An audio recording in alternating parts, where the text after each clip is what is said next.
नमस्कार, आप देख रहे हैं कंज्यूमर इज किंग। मैं हूं आपके साथ कविता थपलियाल। हाल ही में एक शो के दौरान हमने आपको बताया था कि कैसे भारतीय हर हफ्ते औसतन 25 घंटे से ज़्यादा संगीत सुनते हैं, जिससे उनका मन बेहतर होता है। लेकिन इसमें एक ट्विस्ट है, और वो ट्विस्ट ये है कि ईयरफोन या ईयरबड्स का इस्तेमाल, जी हाँ, पिछले कुछ सालों में ईयरफोन का इस्तेमाल तेज़ी से बढ़ा है। बच्चे हों या बुजुर्ग, यूथ हो या टीनेज, महिला हो या पुरुष, सभी इसे यूज़ कर रहे हैं। किसी संगीत सुनने से लेकर कॉल, मीटिंग, ऑनलाइन क्लासेस, फिल्में, ओटीटी सीरीज को बिंज वॉच करना, घंटों कान में ईयरफोन जो है वो लगा रहता है। मगर ये हमारी सहूलियत बढ़ाने की जगह सेहत पर दोहरा वार कर रहा है। जी हाँ, ज़रूरत से ज़्यादा ईयरफोन का इस्तेमाल सेहत पर भारी पड़ रहा है। न सिर्फ हमारे कानों को ये डैमेज कर रहा है, बल्कि हमारी मानसिक सेहत पर भी बुरा असर डाल रहा है। आज इसी विषय पर हम खास बात करेंगे, जिसमें शामिल होंगे हमारे खास मेहमान भी। तमाम मेहमानों का स्वागत हम एक एक करके करते हैं, लेकिन हमारे साथ फिलहाल जो है डॉक्टर आरती आनंद, क्लिनिकल साइकोलॉजिस्ट श्री गंगाराम हमारे साथ जुड़ गई हैं। बाकी मेहमान भी हमारे साथ जुड़ते रहेंगे। आरती, स्वागत है आपका हमारी इस खास पेशकश में। जो मुद्दा हमने उठाया है उसके बहुत सारे पहलू हैं, जिसमें से एक पहलू ये है कि साइकोलॉजिकली हमने कुछ दिनों पहले एक शो भी किया था, जहाँ पर ये बताया गया था कि म्यूज़िक सुनना, खासतौर से अगर आप किसी मेंटल प्रॉब्लम से गुजर रहे हैं, एंग्जाइटी, डिप्रेशन, या मे बी एक फेज़ है जहाँ पर आपको लग रहा है कि आपकी ज़िंदगी में कुछ भी चीज़ें कंट्रोल में नहीं है, उस वक्त, उस दौरान म्यूज़िक सुनना आपके लिए थेरेपी जैसा काम कर सकता है। इनफैक्ट म्यूज़िक थेरेपीज़ भी होती हैं।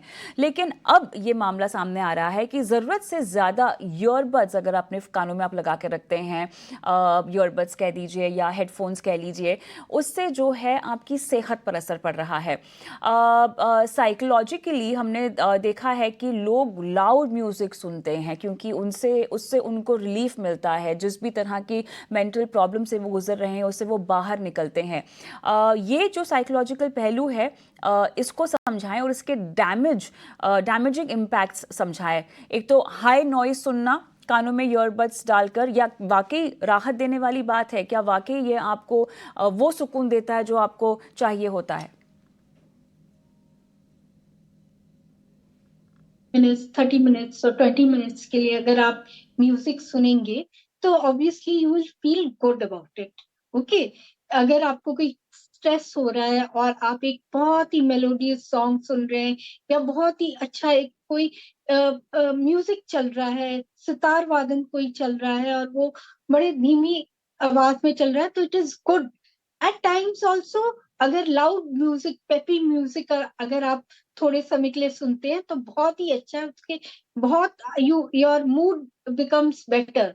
बट अगर आप ये एडिक्टिव हो जाते हैं, या आप 2 to 3 4 4 या 5 6 आवर्स के लिए लगातार कानों में लाउड म्यूजिक सुनते हैं या लाउड साउंड सुनते हैं, तो उससे मानसिक तौर में एक ये होता है कि first of all it can give you headache. Sir दर्द बहुत जल्दी हो सकता है, सर दर्द रहना शुरू हो जाता है, ये देखा गया है, heaviness in head.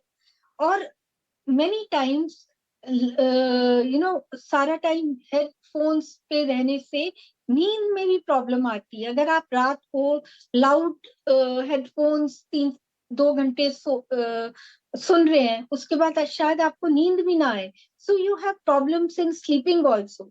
Secondly, loud music क्या, बहुत देर तक loud music can irritate you, मतलब it can bring about irritability, चिड़चिड़ापन, एंगर भी आ सकता है, क्योंकि एक पॉइंट के बाद हमारा mind cannot take too much of noise. So अगर हम बहुत देर तक अगर ये साउंड लेंगे, लाउड साउंड पे फोकस करेंगे या सुनेंगे, so it can lead to kind of irritability, frustration, anger, it can increase. क्योंकि आप जैसे ही बंद बिल्कुल। करते हैं, you are not aware of your surroundings also. बिल्कुल तो सही कोई कहा आपने। लाउड म्यूजिक से कहीं ना कहीं आप कट ऑफ हो जाते हैं। हमारे साथ बाकी मेहमान भी जुड़ गए हैं। Abhishek Bhatnagar, founder gadget to use, और doctor Amit Srivastava, senior consultant neurology, Dharamshala Narayan hospital. आप दोनों का भी स्वागत है इस पेशकश में। अभिषेक, आपके पास आऊंगी क्योंकि लगातार हम जो गैजेट्स भी लॉन्च होता हुआ देख रहे हैं, आप फ़ोन ले लीजिए या कोई और गैजेट ले लीजिए, सबके साथ जो है कभी आपको हेडफोन फ्री मिल जाता है, या फ़ोन के साथ तो खैर अगर आप पूरा सेट खरीदना चाहें तो वो भी खरीद सकते हैं। आईफोन हो गए, एंड्रॉयड के एक से एक मॉडल हो गए, सभी में आपको एक से एक बढ़िया तरीके के जो है पॉड्स मिलते हैं जो आप खरीद सकते हैं, और सब एकदम लेटेस्ट टेक्नोलॉजी से भी लेस होते हैं। नॉइस कटिंग होती है उनमें, एम्बियंस एडजस्टमेंट के फीचर्स होते हैं, ढेर सारे फीचर्स होते हैं। तो जिस प्रॉब्लम की हम बात कर रहे हैं, जहाँ पर आपकी दिमाग की नसों को इम्पैक्ट हो रहा है, आरती ने समझाया कैसे आपकी मूड चेंज में भी इम्पैक्ट होता है लाउड म्यूज़िक से। आजकल हम इतना ज़्यादा हेडफोन्स और ईयरफोन्स पे डिपेंडेंट हैं अभिषेक, कि न सिर्फ म्यूज़िक की बात है, ये अगर आप नॉर्मल कॉल भी अगर कर रहे हैं तो फ़ोन किसी को जो है वो हाथ में नहीं पकड़ना है। अच्छा, एक और चीज़, फ़ोन हाथ में नहीं पकड़ने की वजह है कि फ़ोन गर्म हो जाता है, तो इस लोगों को लगता है कि ईयरफोन इस्तेमाल करना ज़्यादा सुरक्षित है ना? तो जब आप इस तरह के गैजेट्स की बात कर रहे हैं जो आपको हाई एंड ईयरफोन्स देते हैं, लेटेस्ट टेक्नोलॉजी जिसमें सभी तरह के प्रोटेक्शन की बात होती है, क्या ये एक तरह की गलत जानकारी है? क्या इम्पैक्ट फिर भी होता ही है चाहे कितनी भी तरह से आपका ईयरफोन या हेडफोन प्रोटेक्टेड हो? देखिए, मैंने यहाँ पे देखा है कि जो भी स्मार्टफोन मैन्युफैक्चरर्स हैं, वो कहीं ना कहीं इस चीज का ध्यान रखते हैं कि जब आप अपने फोन पे वॉल्यूम को बढ़ाते हैं तो एक लेवल के बाद वो आपको वार्निंग देते हैं, विजुअल वार्निंग, कि भाई इससे ज्यादा अगर आप लेवल पे कुछ भी गाना वगैरह या कॉल वगैरह लेंगे और ज्यादा देर तक हेडफोन को लगा के रखेंगे तो उससे आपके कानों को डैमेज पहुंच सकता है। लेकिन फोन मैन्युफैक्चरर सिर्फ इतना ही करके छोड़ देते हैं। कहीं ना कहीं उसका एक रिपीटेड अलार्म होना चाहिए। आई थिंक हम टेक्नोलॉजी वाले फोन यूज कर रहे हैं, तो ऐसे में अगर कोई भी एक हाई वॉल्यूम पे कुछ गाना वगैरह सुन रहा है तो उसको रिपीटेड अलार्म फोन के अंदर से आ जाने चाहिए, अलर्ट्स आ जाने चाहिए, जिससे कहीं ना कहीं उसे समझ में आ जाए कि भाई ज्यादा देर हो गई है मुझे यहाँ पे इन हेडफोन्स को ज्यादा हाई वॉल्यूम पे सुनते हुए, क्योंकि डेफिनेटली उससे डैमेज तो हो ही सकता है, इन्फेक्शन भी हो सकता है समय के साथ। और आज के टाइम समय पे हेडफोन लोग इसीलिए यूज करते हैं क्योंकि वो एक कन्वीनियंस हो जाता है। फोन डेफिनेटली कान पे अगर आप लगा के रखेंगे तो वो पूरा कान गर्म कर देगा, थोड़ा रेडिएशन का भी प्रॉब्लम रहता है। लेकिन हेडफोन के अंदर लोग इस चीज का थोड़ा सॉल्यूशन निकाल लेते हैं। लेकिन ऐसा मैंने देखा है कि बहुत लंबे समय तक अगर आप हेडफोन वगैरह यूज करेंगे तो कहीं ना कहीं आपकी हियरिंग कैपेसिटी पे चाहे टेम्पररी इफेक्ट पड़ता जरूर है। और ऐसे में स्मार्टफोन मैन्युफैक्चरर सिर्फ एक वार्निंग दे के छोड़ देते हैं। कहीं ना कहीं मुझे लगता है कि उनको भी और ज्यादा अवेयर करना जरूरी है कस्टमर को, कि भाई फोन पे अगर आप हाई वॉल्यूम सुन रहे हैं तो फोन पे ही आपको इंफॉर्मेशन पूरी मिल जानी चाहिए कि हाई वॉल्यूम कितने समय तक आप सुनने के लिए सेफ रहेगा, और उसके बाद आपको डैमेज हो सकता है, ताकि कंज्यूमर वहीं रुक जाए, थोड़ा सा डर जाए और उसके बाद ध्यान रखे इन सब आदतों का, जिससे उसके कानों पे फर्क पड़ सकता है मेरे हिसाब से। Doctor J.M.. हंस मेरे साथ जुड़ गए हैं, director ENT rainbow hospital. Doctor साहब, स्वागत है आपका। और मेजर इनपुट आपसे हमें चाहिए होगा क्योंकि हम हेडफोन्स और ईयरफोन्स के इस्तेमाल के साइड इम्पैक्ट की बात कर रहे हैं। इसका असर आपके सेहत पर, आपके कानों पर, न सिर्फ आपके कानों पर बल्कि आपके दिमाग की नसों पर कैसे हो सकता है, इस पर बात कर रहे हैं। क्योंकि हर एज का शख्स जो है आजकल ईयरफोन्स और हेडफोन्स का इस्तेमाल कर रहा है डॉक्टर हंस। बच्चे हों, बूढ़े हों, जवान हो, आप तरह तरह के रीजंस के लिए इसका इस्तेमाल कर रहे हैं, चाहे कॉल पे बात करनी हो। आजकल तो हम ऑनलाइन इतना ज़्यादा जिंदगियां हमारी हो गई है, काम से लेके एंटरटेनमेंट तक सब कुछ हम ऑनलाइन देख रहे हैं, ठीक है? तो ईयरफोन्स का इस्तेमाल क्या करना चाहिए कि नहीं करना चाहिए? आपकी मेडिकल सलाह क्या होगी? देखिए, मैं दो चीजों से इसको डिवाइड करता हूं। एक, नॉइज क्या करता है, एक्सेसिव साउंड या नॉइज क्या करता है। ईयर सिम्टम्स करता है, एक्स्ट्रा ईयर सिम्टम्स करता है। एक्स्ट्रा ईयर सिम्टम्स में वो दिमाग पे असर कर रहा है, हार्ट पे असर कर रहा है, हर चीज पे असर कर रहा है, तो मैं उसमें नहीं जा रहा। ईयर में क्या होता है, अगर आप कान को देखें तो बाहर का हिस्सा, फिर एक पर्दा है जो एक नली है और एक पर्दा है, तो this is a cul de sac, this is a small little cavity there. उसके बाद मिडिल ईयर है, फिर इनर ईयर है जिसमें कॉक्लिया होता है। अब कॉक्लिया साउंड वेव्स को इलेक्ट्रिकल वेव्स में कन्वर्ट करता है, तो बहुत इंपॉर्टेंट चीज है। और इसमें छोटे छोटे हेयर सेल्स होते हैं एक कान में, 17,500 के करीब। और ये जो है आवाज को ट्रांसड्यूसर इफेक्ट करके आवाज को बायो इलेक्ट्रिकल करंट्स में कन्वर्ट करके फिर हमारी नस को देता है, नस ब्रेन में देती है, और जहां डिकोडिंग होती है हमने क्या सुना। तो अब हो क्या रहा है, हम बात कर रहे हैं ईयर प्लग्स की और हेडफोन्स की। ईयर प्लग्स में क्या हुआ, सिर्फ नॉइज तो गया ही गया, साथ में जो एयर कॉलम है अंदर वो कंप्रेस होके और जाके वो उसके ऊपर टकरा रहा है, ईयर ड्रम के ऊपर। तो जो उसका एयर कॉलम का भी जो इफेक्ट है, बार बार जाके वो सिस्टम अंदर इनर ईयर को डिस्टर्ब करता है, उसके फ्लूइड को डिस्टर्ब करता है, और ये ज्यादा नुकसान करता है। आप नॉइज कैंसलिंग हेडफोन्स अगर लगाते हैं तो कम से कम ये इफेक्ट तो चला जाता है, जो नॉइज का इफेक्ट है वो रहता ही रहता है। तो डैमेज एटलीस्ट 40% या 45% कम होगा, बट वो होगा। प्लीज अंडरस्टैंड कि नॉइज हमारे हेयर सेल्स को परमानेंटली डैमेज करता है। दिवाली पे क्रैकर्स हो या बॉम्ब ब्लास्ट हो, वो तो एकदम उसको डिस्ट्रॉय कर देगा और वो खत्म हो जाएंगे, लेकिन ये आहिस्ता आहिस्ता अंदर की जो हेयर सेल्स हैं उसको डैमेज करता रहेगा, जो कि फिर कभी रीजेनरेट नहीं हो सकते। इवोल्यूशन में स्टेम सेल्स भी हमारे इसीलिए फेल हो गए कि ये हेयर सेल्स दोबारा से रीजेनरेट नहीं होते, एक बार गए तो गए एक लिमिट तक। मैं एक पॉजिटिव चीज आज भी बताऊंगा कि deafness no more a disability. हम किसी भी तरह की profound, mild to profound deafness भी ट्रीट कर सकते हैं, लेकिन जो नेचुरल हियरिंग है, वैसी जो नेचर ने हमें दिया है, वो कोई नहीं दे सकता।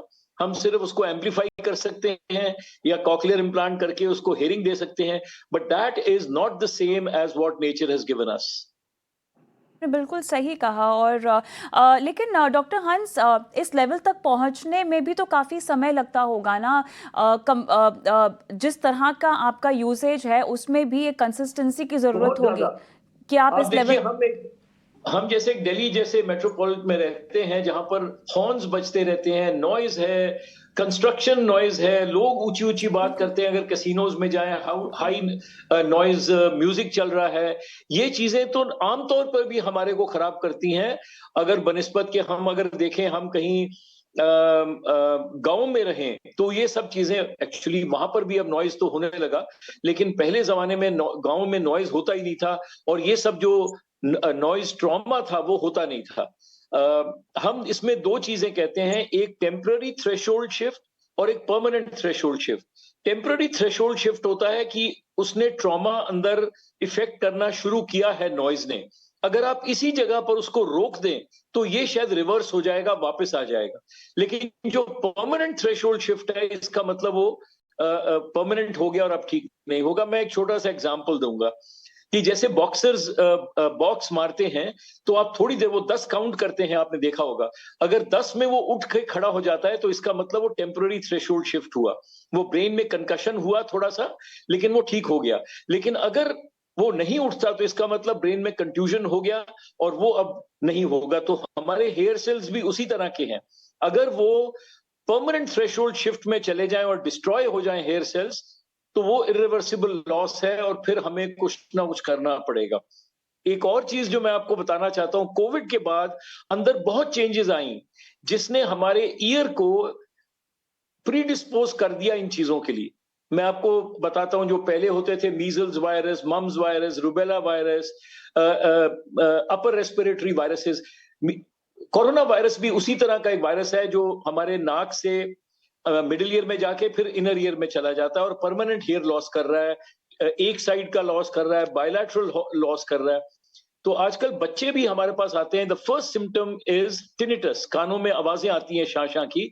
अगर इसी लेवल पे हम समझ जाएं और डॉक्टर के पास आके दिखा दें, तो दवाइयों से हम स्टेरॉइड के इंजेक्शंस कभी कभी कान में लगाते हैं और इंस्टेंट रिलीफ हो जाता है अगर एक्यूट टिनिटस है। तो ये चीजें हम अगर समझेंगे और जल्दी ट्रीटमेंट कराएंगे, जल्दी डायग्नोसिस कराएंगे, तो शायद जल्दी ठीक हो जाएगा।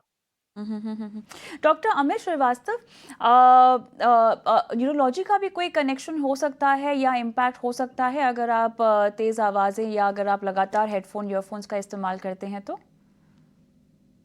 जी देखिए, वैसे तो मेजर इम्पैक्ट जैसे डॉक्टर हंस ने बताया कि it is mainly to the our hearing system, and he has given a very detail elaborate information on that. तो मेजर इम्पैक्ट तो देखिए आपकी हियरिंग सिस्टम में ही होता है, एंड बट जो हमारा बाकी जो न्यूरोलॉजिकल इम्पैक्ट है उस पर बहुत ज़्यादा स्टडी तो नहीं की गई है. There is no very direct connection with hearing वो, but something which we clearly know is, एक तो माइग्रेन एक बहुत ही व्याप्त बीमारी है जिसको जिसको आम भाषा में आधी सीसी का दर्द या अतकपारी बोलते हैं हिंदी में, है ना, जिसमें आधे headache, there are bad headaches, pounding headaches, उल्टियां जैसी हो जाती हैं. बहुत बहुत लोगों को ये, खासकर उस एज ग्रुप में जो शायद सबसे ज्यादा ये हेडफोन्स और ईयरफोन्स यूज करती है ना, this adolescent and young age group, इन लोगों में ये माइग्रेन्स की एक बहुत कॉमन ट्रिगर है. सो पीपल हु, स्पेशली जो लोग बहुत लाउड नॉइजेस सुनते हैं, जो लोग बहुत देर तक ईयरफोन्स लगा के रखते हैं, उन लोगों को ये माइग्रेन ट्रिगर करता है. ऑल्सो हम बहुत सारे पेशेंट्स ऐसे देखते हैं जो लोग ये कॉल सेंटर्स वगैरह में काम करते हैं, and they come to us saying कि पहले तो ठीक था, पर जब से हमने कॉल सेंटर्स में काम करना शुरू किया है तब से हमारा माइग्रेन जो है बहुत ज़्यादा ट्रिगर होने लगा है, कि हेडेक्स की एपिसोड्स बहुत बढ़ गई है. सो कहीं ना कहीं और कॉमन माइग्रेन अपने आप में एक बहुत कॉमन कॉज है हेडेक्स का, और माइग्रेन अपने आप में एक बहुत बड़ी डिसेबिलिटी का कॉज है इन द जनरल पॉपुलेशन. तो एक तो ये माइग्रेन जरूर ट्रिगर करता है. दूसरा कि it somehow works at psychological level. जैसे जैसे डॉक्टर हंस ने नॉइज पोल्यूशन की बात की, और शायद हमारे देश में इस चीज की बहुत ज्यादा महत्ता नहीं, क्योंकि हमारे पास हम एयर पोल्यूशन और बाकी पोल्यूशन से इतना ज्यादा हम जूझ रहे हैं, लेकिन नॉइज पोल्यूशन अपने आप में भी एक बड़ा डिट्रीमेंटल हेल्थ हैजर्ड होता है इसका, और इसका मेंटल हेल्थ पे और साइकोलॉजी पे बहुत खराब इफेक्ट होता है. सो तभी जैसे हम कहते हैं ना कि भाई पीस, जिसे कहते हैं भाई पीसफुल जगह में आप जाएं तो आपको साइकोलॉजिकली अच्छा लगता है. तो द इफेक्ट ऑफ उसी का उल्टा है कि अगर खराब आपके आसपास नॉइज बहुत है, चाहे वो आसपास की आपकी जो नॉइज है वो हो, चाहे आप आर्टिफिशियली हेडफोन्स लगा के बहुत ही मेनी आवर्स अगर आप लगातार कान में आवाजें, म्यूजिक, हाई लेवल म्यूजिक सुनते हैं, तो उससे कहीं ना कहीं आपकी मेंटल पीस डिस्टर्ब होती है. वी हैव सीन जहाँ पे पेशेंट्स को साइकोलॉजिकल प्रॉब्लम्स भी हो जाती हैं, बिहेवियरल प्रॉब्लम्स हो जाती हैं, and lot of sleep disturbances happen. तो इन लोगों को, बहुत लोग जिन लोगों को हेडफोन लगा के गाने वगैरह सुनने की आदत होती है, उन लोगों हमने अक्सर बहुत देखा है कि उनको स्लीप डिसऑर्डर्स बहुत होती है, उनका जो स्लीप वेक साइकिल होता है वो गड़बड़ हो जाता है. So that is I think the most important point. बाकी लॉन्ग टर्म इम्पैक्ट इस चीज का, क्योंकि एंड ऑफ द डे जो जो जो वॉइस है दैट्स एन इलेक्ट्रोमैग्नेट वेव, है ना, वो जाके ब्रेन में क्या असर करती है, अभी उस चीज की कोई हेड टू हेड कोई ऐसी कोई स्टडी वगैरह नहीं हुई जिससे जो ये दिखाए कि हेडफोन लगाने से कुछ से कोई ब्रेन में कोई डायरेक्ट इम्पैक्ट, कोई ट्यूमर या कोई इस टाइप की कोई चीज होती है. बिल्कुल सही कहा आप. चलिए, हमने ये सारे ट्रिगर्स समझ लिए जिसकी वजह से डैमेज होता है, लेकिन हम थोड़ा सा डिसिप्लिन की भी बात करते हैं. कैसे हमें बैलेंस करना है टेक्नोलॉजी को, आपकी आदतों को, और साथ ही मेडिकली भी आपको फिट रहना है. तो मेरे ख्याल से अभिषेक, शुरुआत आपसे करती हूँ क्योंकि आप गैजेट एक्सपर्ट के तौर पर पैनल पर हैं. तो जब आप इस तरह के कोई प्रोडक्ट खरीदने जाते हैं, हम जब बाजार में, क्योंकि बहुत सारे लोग हैं जो ब्रांडेड हेडफोन्स खरीदना पसंद नहीं करते, या अगर अच्छा सा फ़ोन ले लिया तो उनको लगता है कि हेडफोन्स या ईयरबड्स जो है वो किसी और के लिए जा सकते हैं. तो कैसे हमें स्मार्टली इनकी खरीदारी करनी चाहिए? भले ही थोड़े से महंगे हो, लेकिन आपके कानों की हेल्थ को कॉम्प्रोमाइज नहीं करना है, ये आपकी प्राथमिकता होनी चाहिए. बताएं. जी, यहाँ पे एक चीज का ध्यान रखना होगा, और इसको बताने से पहले मैं आपको कुछ बताना चाहूंगा कि इंडिया के अंदर जितने भी हेडफोन बिकते हैं उसमें बहुत सारे ऐसे हेडफोन्स होते हैं जो कि सर्टिफाइड नहीं होते हैं.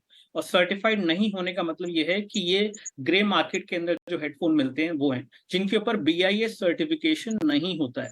और हेडफोन का एक बहुत बड़ा मार्केट है हमारे देश में, जो कि लोग सस्ते हेडफोन लेना पसंद करते हैं जो BIS सर्टिफाइड नहीं है. तो जब भी आप हेडफोन लें, एक ब्रांडेड वाला हेडफोन लेंगे तो चांसेस ये होंगे कि वो BIS सर्टिफाइड होगा, अदरवाइज पैकेजिंग के ऊपर BIS सर्टिफिकेशन नंबर भी लिखा होगा.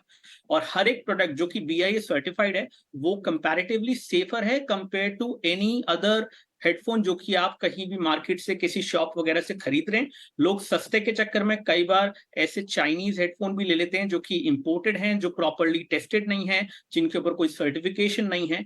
तो उन हेडफोन से डेफिनेटली बचें। पिछले साल एक इंसिडेंट भी हुआ था जो मुझे याद है कि हेडफोन ही कान में ब्लास्ट हो गया था और उस पर्टिकुलर पर्सन की जो है डेथ हो गई थी इस वजह से।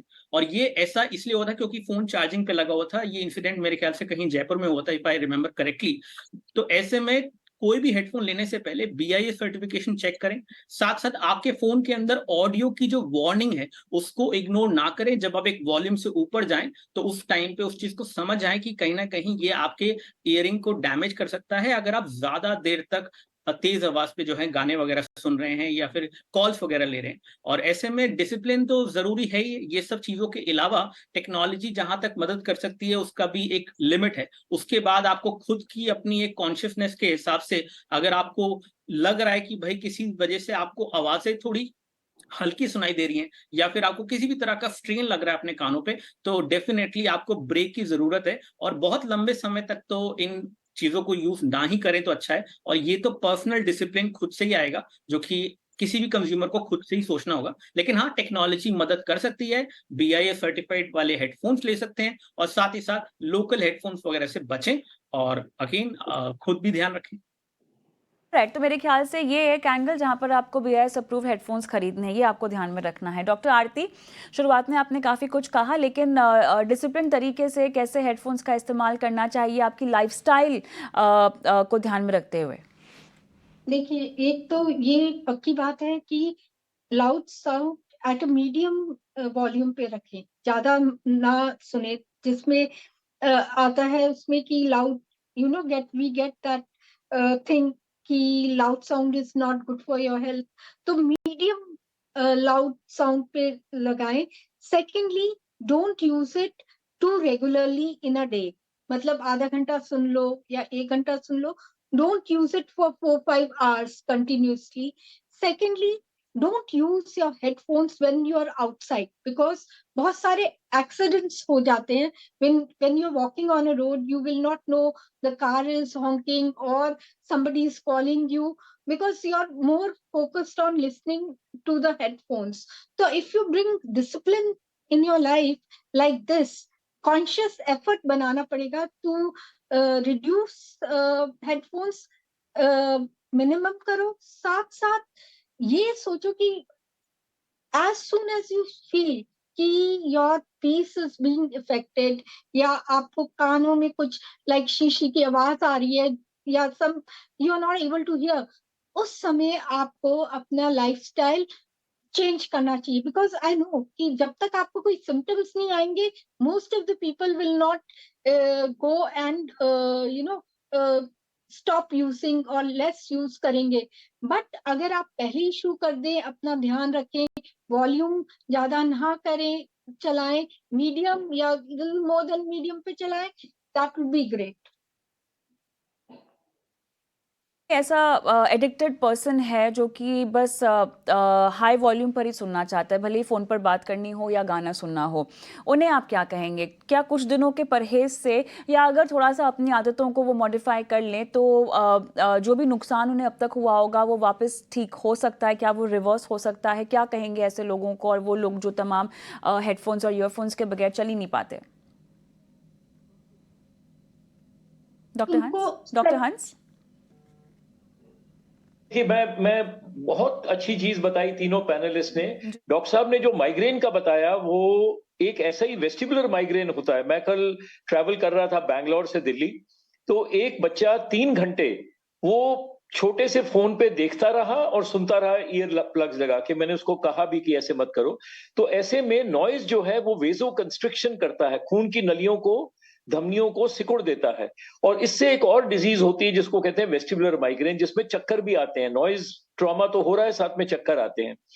जो दूसरे हमारे पैनलिस्ट ने बताया कि आप जो है बीच में टाइम दे दें, that is the recovery period. जब आप टाइम देते हैं तो जो हमारी ब्लड वेसल्स कॉन्स्ट्रिक्ट हुई हैं नॉइज एक्सपोजर से वो खुल जाती हैं थोड़े दिन के लिए, फिर उसको न्यूट्रिशन मिल जाती है और जैसे मैं आपको पहले कह रहा था टेम्पररी थ्रेशोल्ड शिफ्ट होता है तो वो ठीक हो सकते हैं।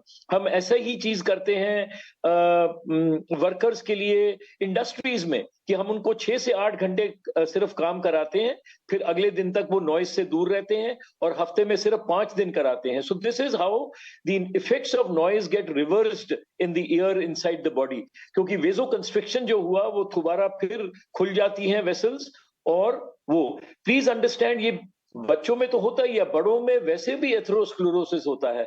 हमारी खून की नलियां बिकॉज ऑयल खा खा के वो बंद हो जाती हैं जैसे हार्ट की, तो इसमें और ज्यादा प्रॉब्लम होती है। तो उनको तो और ज्यादा प्रिकॉशंस रखना है कि बड़े लोग तो बिल्कुल ही ये ना करें क्योंकि उनके पहले ही कॉम्प्रोमाइज्ड हियरिंग है। तो ये 2-3 चीजें हैं। बट आप देखें, हम पौधे लगाएं क्योंकि पौधों से नॉइज फिल्टर होता है। आपके पास कम पहुंचेगा तो जितने पौधे आप लगा सकेंगे, पौधे ऑक्सीजन भी देते हैं तो वो भी हमारे सिस्टम के लिए अच्छा है because all the tissues inside are breathing, तो उनको ऑक्सीजन मिलेगा।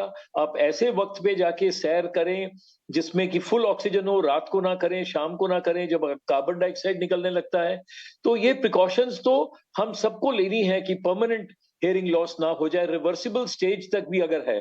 जो लोग दवाइयों पर हैं, जैसे डिस्प्रिन की दवाई जो लोग खाते हैं, उनके उनके जो हेयर सेल्स हैं और ज्यादा प्रोन हो जाते हैं फॉर सच इफेक्ट्स, तो उनको तो और ज्यादा प्रिकॉशंस लेने हैं और वो लोग जो हैं इनसे दूर रहें। तो कुल मिला के precaution is better than cure. जितना जल्दी हो Every सके time. आपको बिल्कुल जो है ठीक। अपनी आदतों में सुधार लाने की ज़रूरत है, जिसके चलते आपके कानों में जो सुनने की शक्ति है वो डैमेज ना हो और उसके बाद आपको लंबे समय के लिए कोई बहुत बड़ी परेशानी का सामना ना करना पड़े। बहुत बहुत धन्यवाद आप सभी का इस खास पेशकश में आज शामिल होने के लिए, और इसी के साथ मुझे भी इजाज़त दें। नमस्कार।